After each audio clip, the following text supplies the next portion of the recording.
Madam President, honourable members of the European Parliament, thank you for the opportunity of addressing the Parliament today at such a critical moment. It is a great, though somewhat daunting, privilege. I am not Syrian, I am not Ukrainian, I am not Yemeni, I am not Afghani, I am not from South Sudan, I am not from Israel or Palestine. I am not a politician, I am not even a pundit, but I am a witness. And having witnessed the human cost of war, violence and persecution, visiting refugees from across the globe, I cannot look away. What sits at the core of my dual roles as actor and goodwill ambassador for UNHCR is the human condition, the human story. And over the past few weeks, we have all, in horror, been watching the continuing violence in Israel and Gaza. The conflict has claimed and is still claiming thousands of innocent lives. Earlier this week, UNHCR's High Commissioner called, together with several other humanitarian organisations, for an immediate humanitarian ceasefire and the immediate release of all civilians held hostage. Alas, while these events are understandably dominating the news, this is far from the only violence afflicting our world. And these are not the only innocent lives being lost. War rages on in Ukraine. It rages in Sudan, where it's already forced millions of people to flee their homes since erupting earlier this year. Indeed, in recent times, the headlines have brought us news of violence in Ethiopia or Afghanistan, in the Sahel, and many others. And in every single case, innocent people suffer, and innocent people are forced to run for their lives. Globally, forced displacement has now passed the grim milestone of 114 million people. Many of those caught up in these maelstroms have made unbelievably dangerous journeys in search of a place of safety. On arrival, too many of them have found themselves unwanted, rejected, despised, even scapegoated. 114 million people. It's a number so huge that it is difficult to grasp. But grasp it we must, as we acknowledge the figures and the facts. Because the fact is, of those 114 million, 62.5 million are displaced internally within their own countries. And of the other 36.4 million who are forced to leave their countries, 69% of them remain in neighbouring countries, places that I have had the great privilege of visiting, such as Bangladesh, South Sudan, Jordan, Niger and Lebanon. Why do people stay so close to these places? Because, just as we would if we were in their shoes, they want to return home, to their people, to their land, to their families. I urge each and every one of you here today to stand firm in challenging the dangerous myth peddled far too widely and stoking far too much fear and hostility that each and every refugee is headed here to Europe.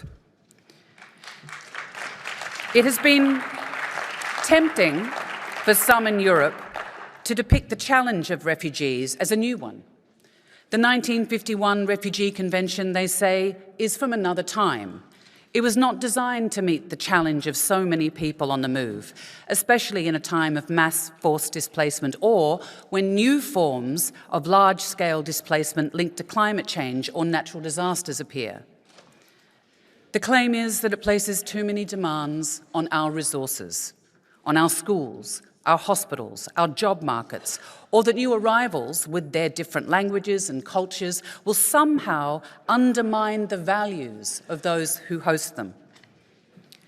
Apart from the monumental compassion deficit in this argument, it also demonstrates a dangerous disregard for history. Madam President, for centuries, Europe, like so much of the world, has been crisscrossed by people who have fled home in search of protection from war, pogroms, persecution. Over the centuries, many were refused asylum, or, if they were admitted under sufferance and regarded with suspicion.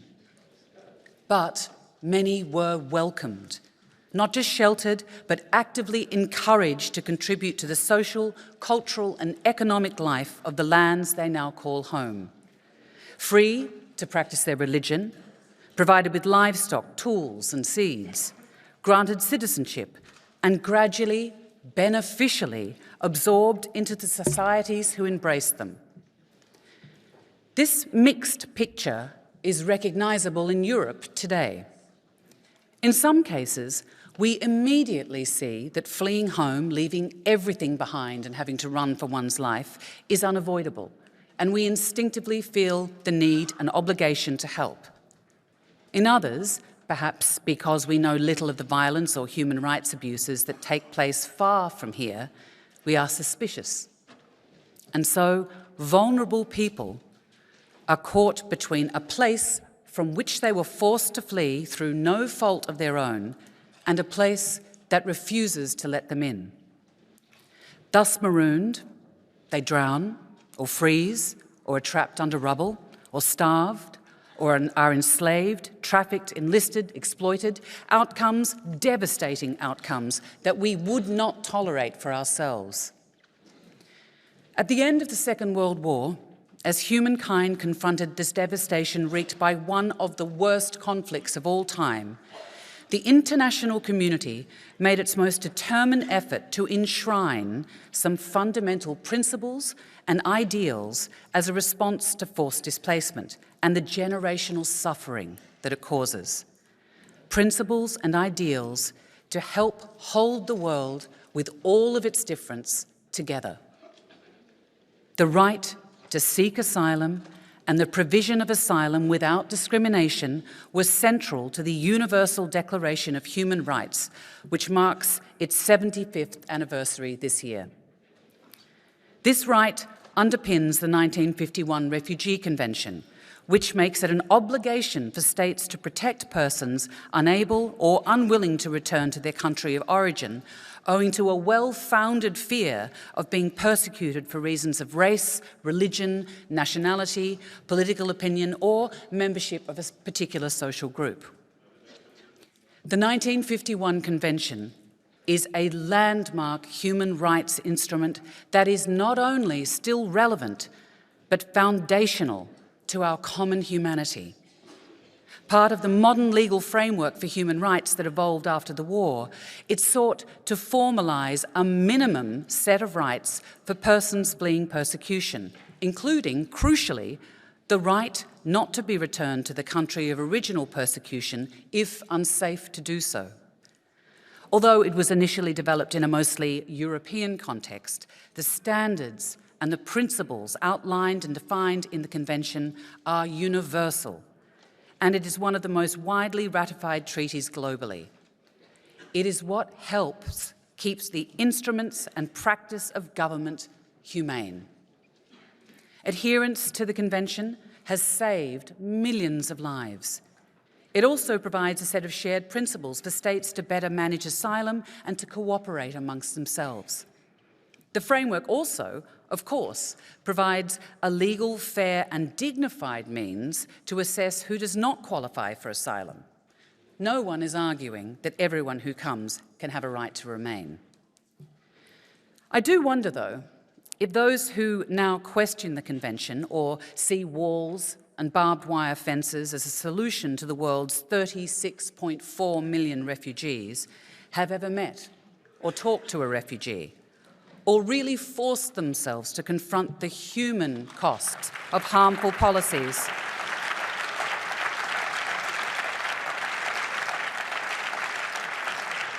The human cost of the harmful policies such as externalisation. Now, as an Australian, I can tell you that we learnt the hard way. The devastating physical and mental torment the refugees experienced whilst being corralled offshore.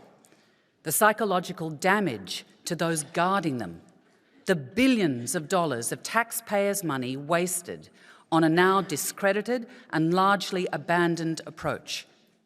And, may I say, the resultant shame and regret that many of my fellow Australians feel now surrounding these ineffective and inhumane policies. Madam President, in my capacity as Goodwill Ambassador, I have had the enormous privilege of travelling to meet refugees in countries across the world. And there are so many humbling things that I have witnessed and learned from the people who have generously shared their stories with me. But here are just three. First, the refugees that I have met are in a state of shock.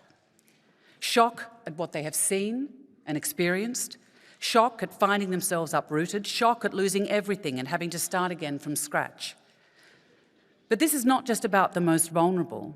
The women threatened not only by bombs and bullets, but by unimaginable, intolerable sexual abuse, and the children who have lost their futures as well as their homes.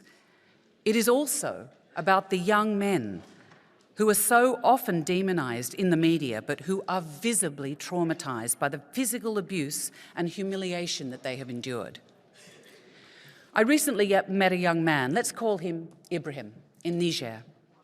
He was a refugee from Darfur, forced to flee the impossible choice of conscription by the militia or certain death. He found his way to Libya. There, he was enslaved. He was kept in a cage. He was beaten and repeatedly raped.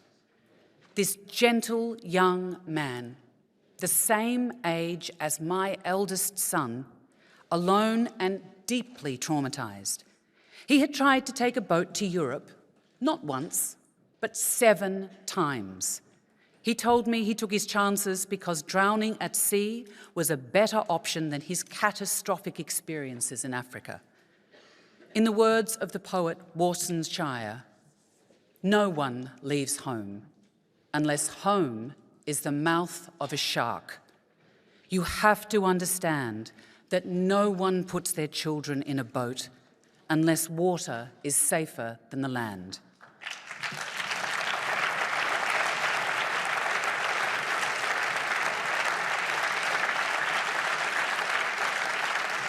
I think also of a Syrian refugee woman I met in Lebanon. Let's call her Miriam. A highly educated woman, she was an architect, and when she told me she was planning to take her 3 children on a boat to Europe, I was taken aback. Had she not heard about the tragic drownings that had happened only weeks before? Yes, she replied calmly, but she said, "I have no choice. Here, my children cannot get the education they need. Here, I cannot make a living." Now, if I was that mother, what would I do? What would you do? If you could imagine, just for a moment, your own sons and daughters, your own children and grandchildren in the same situation, then perhaps you can understand that walls, barbed wire, pushbacks are no answer. Desperate and vulnerable people like Ibrahim and Miriam will keep trying to escape that mouth of the shark. 10 years ago, we were all appalled by the loss of the hundreds of lives when an overcrowded boat sank near the island of Lampedusa. And in the decades since, many more have perished in the same way. And in 10 years' time, people will still be drowning on our shores unless something changes. Complex situations require complex solutions. They require dialogue. They require collaboration, not sound bites or slogans. Finding sustainable solutions in countries of origin, transit, and destination is the only way. Now, in this room, there are people of vastly different backgrounds, different cultures, different politics, different views, but we all share a common humanity, and we need to come together to put people, to put our humanity back at the centre and the heart of asylum.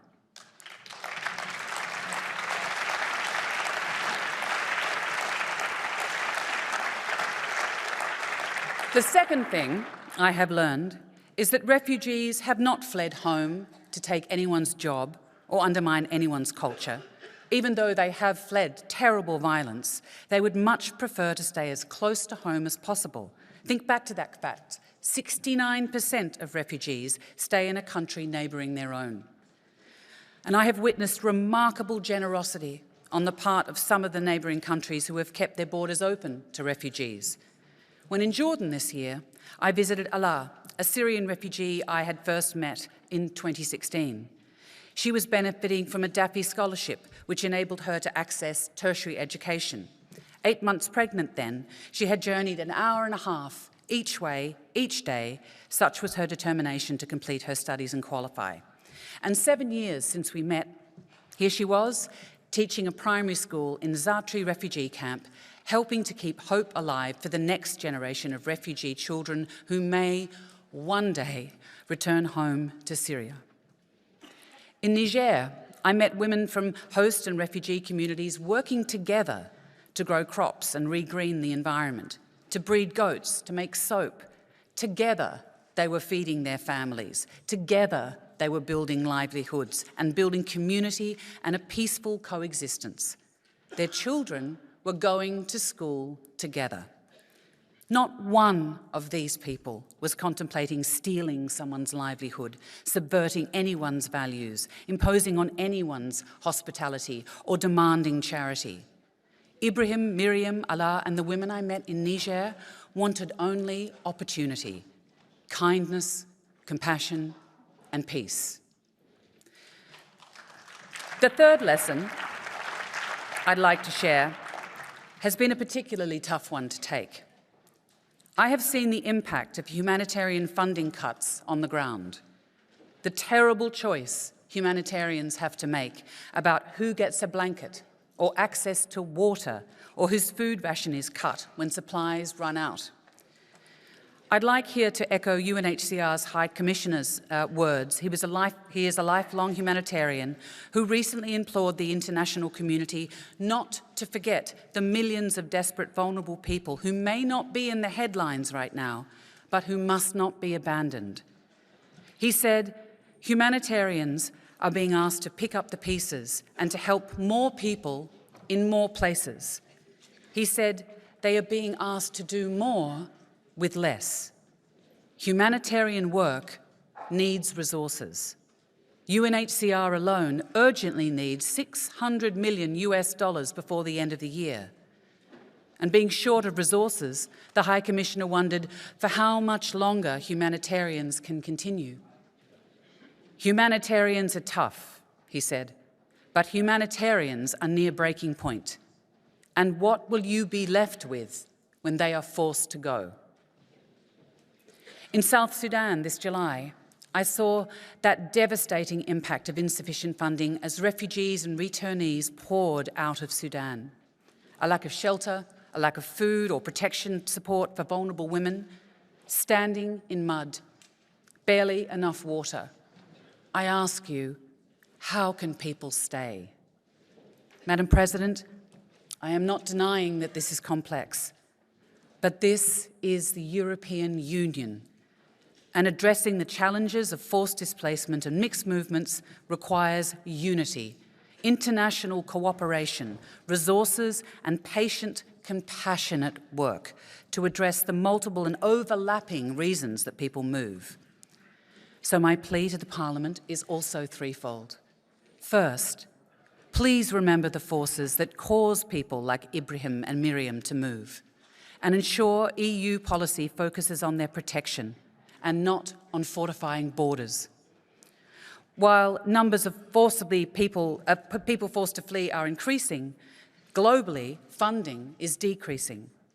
The EU can provide the model for enlightened leadership, investing, for example, in opportunities and solutions closest to the countries of departure before people embark on dangerous journeys.